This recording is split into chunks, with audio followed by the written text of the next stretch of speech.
Hello everyone, welcome to GS tank.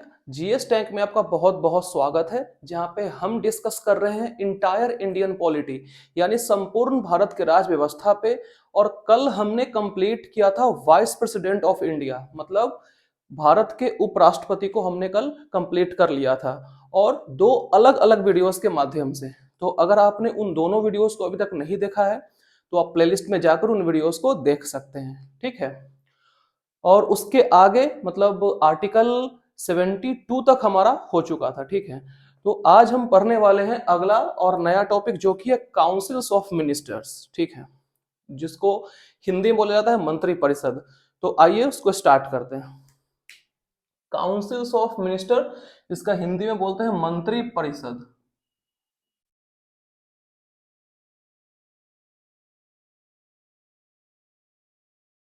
ठीक है, अगर देखा जाए तो ये है भारतीय संविधान के पार्ट 5 में, और अगर आर्टिकल की बात करें तो ये आर्टिकल 74 में है, ठीक है, पार्ट 5 और आर्टिकल 74 ऑफ इंडियन कॉन्स्टिट्यूशन। इसमें यह है कि मंत्री परिषद में 3 प्रकार के मंत्री रहते हैं। अब अगर बात किया जाए जैसे काउंसिल्स ऑफ मिनिस्टर, तो पूरे परिषद है, ठीक है। तो उसमें 3 अलग अलग तरह के मंत्री रहते हैं, जिसमें पहले है कैबिनेट मंत्री, दूसरा है राज्य मंत्री, और तीसरा है उप मंत्री। वैसे टेक्निकली अगर देखा जाए तो इसमें 4 तरह के मंत्री रहते हैं, ठीक है। जो राज्य मंत्री है उसमें एक स्वतंत्र प्रभार भी होता है, लेकिन हम लोग खैर इसको 3 अलग अलग कैटेगरी में ही पढ़ेंगे, ठीक है। तो आइए बात करते हैं पहले पे, जो कि है कैबिनेट मंत्री। कैबिनेट मंत्री क्या होता है? तो यह किसी भी विभाग का सबसे बड़ा मंत्री होता है। जैसे कोई भी डिपार्टमेंट है, एग्जाम्पल हेल्थ डिपार्टमेंट हो गया, एग्रीकल्चर डिपार्टमेंट है, या फिर होम जो मिनिस्ट्री है, तो उसका जो सबसे जो उच्च पद पे होगा, इन द सेंस कि जो सब विभाग का जो सबसे बड़ा मंत्री होगा, तो वो कौन होता है? कैबिनेट मंत्री। और इसी को बोला जाता है विभाग का अध्यक्ष, ठीक है। तो ये क्या हो जाएगा? विभाग का, जिस विभाग का है उस विभाग का क्या हो जाएगा? ये अध्यक्ष हो जाएगा। क्लियर है पॉइंट? अगला कहता है कि सभी प्रकार के फैसले निर्णय इन्हीं के द्वारा लिए जाते हैं। अब सिंपल सी बात है, जो सीनियर रहेगा, जो हायर पोस्ट होल्ड करेगा, तो डिसीजन लेने का भी तो पावर उसी के पास होगा ना। तो वही कहता है कि जो डिपार्टमेंट से रिलेटेड कोई भी फैसला या निर्णय जो होता है, तो वो लेने का काम किसका है? कैबिनेट मंत्री का है। जैसे एग्जांपल हम घर में ही देखते हैं, अगर घर में ही कोई अगर ऐसा कोई केस है, कोई मामला है, तो उसका डिसीजन कौन लेगा? जो घर का मुखिया होगा। तो मुखिया मतलब क्या? जो सबसे हाई पोस्ट, मतलब सबसे जो उच्च श्रेणी के होंगे वही लेंगे ना। तो सेम वही यहां भी केस बनता है कैबिनेट मंत्री के केस में। क्लियर है? कैबिनेट मंत्री। अगला है राज्य मंत्री। राज्य मंत्री क्या होता है कि प्रत्येक विभाग में राज्य मंत्री होता है, मतलब जो डिपार्टमेंट है, हर एक डिपार्टमेंट, तो सारे डिपार्टमेंट में राज्य मंत्री होता है। लेकिन इसमें यह कहा गया है कि हर एक राज्य में नहीं होता है ये। जैसे आप अगर वार्डिंग पे जाए तो राज्य मंत्री है, तो आपके दिमाग में ये आ सकता है कि नाम तो राज्य मंत्री है, राज्य मंत्री के नाम से है, तो हर डिपार्टमेंट में होगा। लेकिन ऐसा नहीं है, ये हर एक डिपार्टमेंट में नहीं, सॉरी, हर एक स्टेट में नहीं होता है, ये हर एक डिपार्टमेंट में होता है, ठीक है। वही यहाँ पे लिखा हुआ है, ये हर एक डिपार्टमेंट में होता है, ना कि हर एक स्टेट में। क्लियर है पॉइंट? अगला है, यह कैबिनेट मंत्री का सहायक होता है। अब यह भी ऑब्वियस सी चीज है, जो हायर पोस्ट होल्ड करेगा उसके नीचे वाला जो रहेगा वो तो इसका हेल्पर रहेगा, तो वही यहां होता है। तो कैबिनेट मंत्री का सहायक कौन है? राज्य मंत्री है, ठीक है। अब आते हैं इसके नीचे वाला पोस्ट, जिसको बोलते हैं उप मंत्री। अगर इसका हिंदी इंग्लिश में बात की जाए तो इसको बोलते हैं वाइस मिनिस्टर्स, वाइस मिनिस्टर, ठीक है। ये क्या होता है कि ये सबसे छोटे स्तर का मंत्री होता है, ये सबसे लोअर पोस्ट वाला होता है। लोअर पोस्ट मतलब कहने का मतलब है कि सबसे छोटे स्तर का होता है, ठीक है। और यह राज्य मंत्री की सहायता करता है। फिर वही बात हो गई कि जो जूनियर रहेगा वो सीनियर की हेल्प करेगा, मतलब राज्य मंत्री करेंगे हेल्प किसका? कैबिनेट का। उप मंत्री किसका करेंगे? राज्य मंत्री का। लेकिन अगर देखा जाए तो जो उप मंत्री और राज्य मंत्री है, ये किसके सहायक होते हैं? ये दोनों कैबिनेट मंत्री के सहायक होते हैं, यानी कि ये कैबिनेट मंत्री की सहायता करते हैं, ठीक है। Clear point? अब एक इसमें नोट दिया हुआ है, नोट ये कहता है कि मंत्री परिषद का विभाग वितरण पीएम के इच्छा अनुसार होता है। कहने का मतलब है कि काउंसिल्स ऑफ मिनिस्टर्स में जो भी डिपार्टमेंटल डिस्ट्रीब्यूशन यानी कि अलग अलग विभाग में जो वितरण होता है वो किसका काम है? वो प्राइम मिनिस्टर यानी प्रधानमंत्री का काम होता है। वो जिसको चाहेंगे वो कैबिनेट वो जिसको जो चाहेंगे वो पोस्ट दे सकते हैं। ठीक है, वो मतलब जो भी विभाग होता है, जो डिपार्टमेंट है, जिसको वो चाहे उसको दे सकते हैं। ठीक है, जैसे अभी अमित शाह क्या है? गृह मंत्री हैं। नरेंद्र सिंह तोमर क्या है? कृषि मंत्री हैं। ठीक है, धर्मेंद्र प्रधान शिक्षा मंत्री। तो उसी के हिसाब से जो है डिस्ट्रीब्यूशन करते हैं कौन? पीएम करते हैं। अगर देखा जाए अगर सही मायने में, तो एक प्रधानमंत्री इतना पावर होल्ड करता है कि वो रोड चलते लोग को भी मंत्री बना सकता है। इतना वो पावर होल्ड करता है एक प्रधानमंत्री। ठीक है, क्यों? क्योंकि वो रियल हेड ऑफ एग्जीक्यूटिव होता है, मतलब कार्यपालिका का वो वास्तविक प्रमुख होता है, उसके पास बहुत सारा पावर होता है। ठीक है, यहां तक पॉइंट क्लियर है। अगला आते हैं ग्रुप ऑफ मिनिस्टर्स, जिसको बोलते हैं कैबिनेट। अगर इसके हिंदी की बात करें तो इसको हिंदी में बोलते हैं मंत्रिमंडल।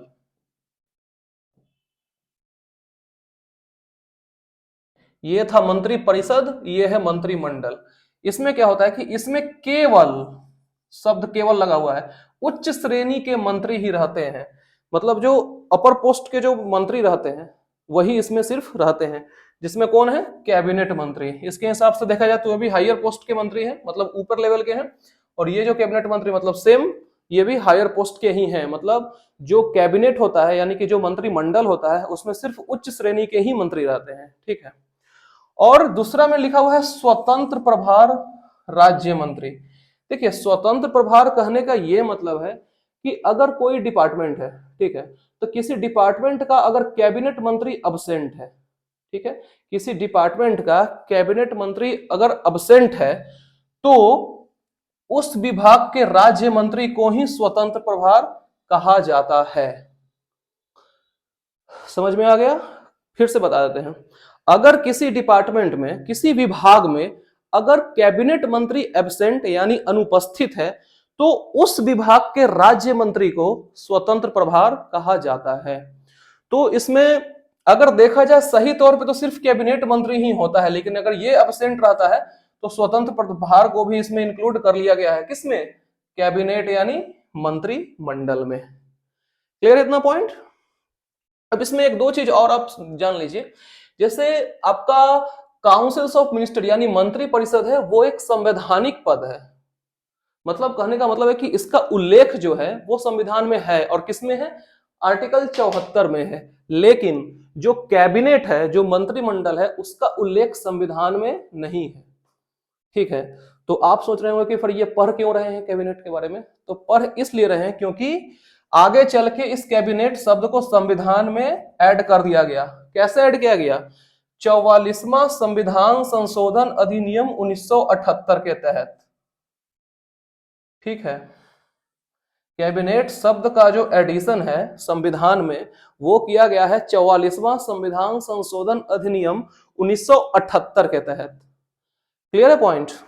तो ये कुछ पॉइंट हो गया काउंसिल्स ऑफ मिनिस्टर और जो ग्रुप ऑफ मिनिस्टर्स यानी कैबिनेट है उसके बारे में। ठीक है, तो इसको आप एक बार नोट डाउन स्क्रीनशॉट ले लीजिए, फिर आते हैं इनसे रिलेटेड आर्टिकल्स पे। इससे एक इंपॉर्टेंट पॉइंट और रिलेट करता है, ठीक है, मंत्री परिषद से, जिसमें कहा गया है कि केंद्रीय मंत्री परिषद में मंत्रियों की संख्या लोकसभा के कुल सीटों के 15% से अधिक नहीं होगी। ठीक है, कहने का यह मतलब है कि जो मंत्री परिषद में जो मंत्रियों की संख्या होगी वो लोकसभा में जो संख्या है उसके 15% से एक्सीड नहीं करेगी। लोकसभा में सीटों की संख्या के 15% से ज्यादा वो एक्सीड नहीं करेगा। और अगर कहा जाए कि ये तो मतलब एक तरह से चेंजेस हो गया कॉन्स्टिट्यूशन में, मतलब ये तो मूल संविधान में ये बात नहीं कही गई थी लेकिन इसको चेंज किया गया है। तो कैसे चेंज किया गया है? इसका निर्धारण किया गया है 91st कॉन्स्टिट्यूशनल अमेंडमेंट एक्ट 2003 के तहत। 91वां संविधान संशोधन अधिनियम 2003 के तहत इसका निर्धारण किया गया है और वो ये किया गया है कि केंद्रीय मंत्री परिषद में मंत्रियों की संख्या लोकसभा के सीटों के 15% से एक्सीड नहीं होगा। ठीक है, और अगर इसको संवैधानिक तौर पे देखा जाए तो ये एक आर्टिकल से भी बिलोंग करता है। ये किस आर्टिकल से बिलोंग करता है? Article 75(1)(a). आर्टिकल 75 के पहला के ए में ये बात कहा गया है। क्लियर है बात?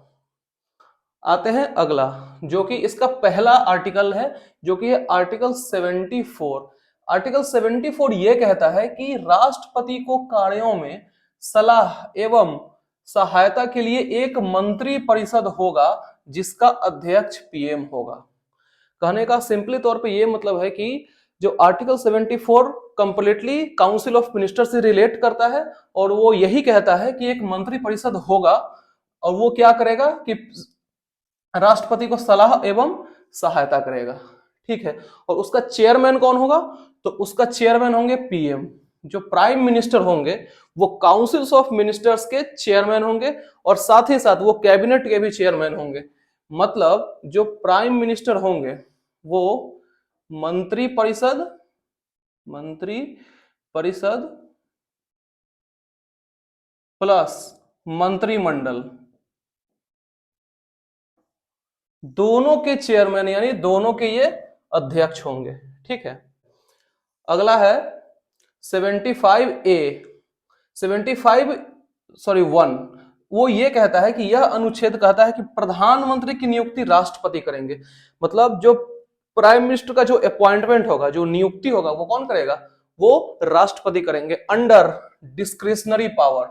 मैंने आपको एक बार बताया था, पावर्स ऑफ प्रेसिडेंट में लिखवाया नहीं था बट बता दिया था, डिस्क्रिशनरी पावर के तहत, जिसका हिंदी होता है विवेकाधीन शक्ति। विवेकाधीन शक्ति तो नियुक्ति करते हैं कौन? प्रेसिडेंट। ठीक है, अगला कहता है कि मंत्रियों की नियुक्ति प्रधानमंत्री की सलाह पे राष्ट्रपति करते हैं। मतलब जो मिनिस्टर्स का जो अपॉइंटमेंट होता है वो भी अपॉइंटमेंट का काम किसका है? राष्ट्रपति का ही है, लेकिन वो करेंगे किसके सलाह पे? प्रधानमंत्री के सलाह पे। ठीक है, क्लियर है आर्टिकल 75(1)। अगला आता है 75(2) में। 75(2) ये कहता है कि मंत्री राष्ट्रपति के प्रसाद पर्यंत पद धारण करेंगे। कहने का मतलब है प्रसाद पर्यंत, मतलब प्लेजर ऑफ प्रेसिडेंट, राष्ट्रपति के प्रसाद पर्यंत कहने का मतलब है प्लेजर ऑफ प्रेसिडेंट। अब प्लेजर ऑफ प्रेसिडेंट कहने का क्या मतलब है? इसका ये मतलब है कि राष्ट्रपति खुश तो मंत्री खुश, राष्ट्रपति अगर दुखी है तो मंत्री को भी दुखी कर देगा। आसान भाषा में कहें तो जब तक राष्ट्रपति चाहेंगे तब तक ये ऐश-मौज से मंत्री रहेंगे और राष्ट्रपति अगर नहीं चाहेंगे तो ये ऐश-मौज से नहीं रहेंगे। ठीक है, मतलब इन्हीं पे डिपेंड करता है। हो सकता है कि राष्ट्रपति जो है सो इनका, अगर मंत्री जो है सो लोकसभा के मेंबर है तो 5 साल कंप्लीट होने से पहले भी इनको हटा सकते हैं। राष्ट्रपति के पास इतना शक्ति होता है। ठीक है, अगला आता है 75(3). 75 का थर्ड क्या कहता है कि मंत्री परिषद सामूहिक तौर पे लोकसभा के प्रति उत्तरदायी होता है। कहने का मतलब है कि council of minister is collectively responsible for Lok Sabha. ठीक है, मतलब जो मंत्री परिषद होता है वो सामूहिक तौर पे, कलेक्टिवली किसके लिए रिस्पॉन्सिबल है? लोकसभा के लिए रिस्पॉन्सिबल होता है। और ये सेम क्वेश्चन बीएसएससी सीजीएल यानी कि जो 23 दिसंबर 2022 को जो एग्जाम हुआ था बीएसएससी सीजीएल प्री का, उसमें सेम क्वेश्चन पूछा गया था कि आर्टिकल 75 किससे रिलेट करता है। ठीक है, जैसे मैंने बताया कि ये सामूहिक तौर पे लोकसभा के प्रति उत्तरदायी होते हैं कौन? मंत्री परिषद। लेकिन अगर यही पूछा जाए कि जो इंडिविजुअल मंत्री की बात हो रही है तो मंत्री व्यक्तिगत तौर पे किसके लिए जिम्मेदार होते हैं, किसके प्रति जिम्मेदार होते हैं? तो वो होते हैं व्यक्तिगत तौर पे राष्ट्रपति के लिए जिम्मेदार। ठीक है, इसमें ये ही मतलब ये कहने का ये मतलब है कि मंत्री परिषद तब तक अस्तित्व में रहेगी या रह सकती है जब तक उसे लोकसभा से बहुमत प्राप्त है। मतलब अगर लोकसभा से बहुमत प्राप्त है तो मंत्रिमंडल जो है वो एग्जिस्टेंस उसका होगा, और जैसे ही एक मेजोरिटी खत्म होगा बात खत्म। ठीक है, ये हो गया 75(3). अगला था 75 का फोर्थ। ये क्या कहता है, किसी मंत्री द्वारा अपना पद ग्रहण करने से पहले राष्ट्रपति तीसरी अनुसूची के हिसाब के अनुसार उसको पद और गोपनीयता की शपथ दिलाते हैं। तो यहां पे मैंने बताया कि 75(1) में कि वो नियुक्ति करते हैं, और यहां पे बात हो रही है मंत्रियों की शपथ की। तो जो थर्ड शेड्यूल यानी तीसरा अनुसूची क्या कहता है, oath and affirmation of union ministers. तो सेम वो चीज यहाँ पे फॉलो हो रहा है कि वो पद ग्रहण करने से पहले, पोस्ट संभालने से पहले उनको पद और गोपनीयता की शपथ कौन दिलाएंगे, राष्ट्रपति दिलाएंगे। किसको, मंत्रियों को। ठीक है इतना। अगला है 75 का 5। ये कहता है कि कोई व्यक्ति लोकसभा राज्यसभा का सदस्य नहीं है फिर भी वह मंत्री बन सकता है, लेकिन 6 महीना के अंदर उन्हें किसी एक सदन का सदस्य बनना आवश्यक है। कहने का मतलब है कि ऐसे ही कोई व्यक्ति अगर बनना चाहे मंत्री तो वो बन सकता है, लेकिन बिना लोकसभा या फिर राज्यसभा के सदस्य के भी। लेकिन उसमें कंडीशन ये है कि 6 महीना के अंदर उसको सदस्यता हासिल करना पड़ेगा, आइदर लोकसभा और राज्यसभा का। और यदि वो 6 महीना में हासिल नहीं कर पाता है तो उसको मंत्री पद से हटा दिया जाएगा। ठीक है, अगर वो 6 महीने में हासिल नहीं कर पाता है वो पद को, मतलब सदस्यता अगर नहीं ले पाता है लोकसभा या राज्यसभा का, तो उसको मंत्री के पद से हटा दिया जाएगा। क्लियर है। तो ये इतना जो हो गया सो रिलेट करता है किससे, मंत्री परिषद से पूरा यहां तक रिलेट करता है, जिसमें मैंने कवर किया है काउंसिल ऑफ मिनिस्टर्स। ठीक है, लेकिन अभी प्रधानमंत्री टॉपिक हमारा नहीं हुआ है, इसमें सिर्फ मंत्री परिषद और मंत्रिमंडल हुआ है। ठीक है, जहां पे ये रिलेट करता है आर्टिकल 75(1) के ए से। 75(1) ये कहता है, सॉरी 74 ये कहता है कि राष्ट्रपति को कार्यों में सलाह एवं सहायता कौन करेगा, मंत्री परिषद करेगा। और मंत्री परिषद और मंत्रिमंडल का अध्यक्ष कौन होगा, पीएम होगा। ये बात आर्टिकल 74 में नहीं लिखा हुआ है, ये हम ऐसे ही बता दिए, आर्टिकल 74 यहीं तक है। ठीक है, ये हम एक्स्ट्रा बात बता दिए हैं। ठीक है, 75(1) ये कहता है कि नियुक्ति राष्ट्रपति करेंगे किसके तहत, वैसे तहत नहीं लिखा हुआ रहता, ये हम आपको बता दिए कि डिस्क्रिशनरी पावर के तहत जो है सो नियुक्ति होता है मंत्रियों का, सॉरी प्रधानमंत्री का। ठीक है, फिर है 75(2), 75(3), 75(4), 75(5). तो इस तरह से हमारा पूरा मंत्रिमंडल जो है, मंत्री परिषद और मंत्रिमंडल दोनों कंप्लीट हो गया है। ठीक है, तो आज हम यहीं तक रखेंगे क्लास को, और कल हम लोग पढ़ेंगे प्रधानमंत्री के बारे में। ठीक है, तो फिलहाल इस वीडियो में इतना ही। देखने के लिए आपका बहुत बहुत धन्यवाद। अगर आपने इस वीडियो को लाइक नहीं किया है, शेयर नहीं किया है और चैनल को सब्सक्राइब नहीं किया है तो लाइक भी कर दीजिए, शेयर भी कर दीजिए और चैनल को सब्सक्राइब भी कर दीजिए, और हमें कमेंट सेक्शन में जरूर बताएं कि आपको ये आज का वीडियो कैसा लगा है। ठीक है, तो तब तक के लिए bye bye, good bye, take care.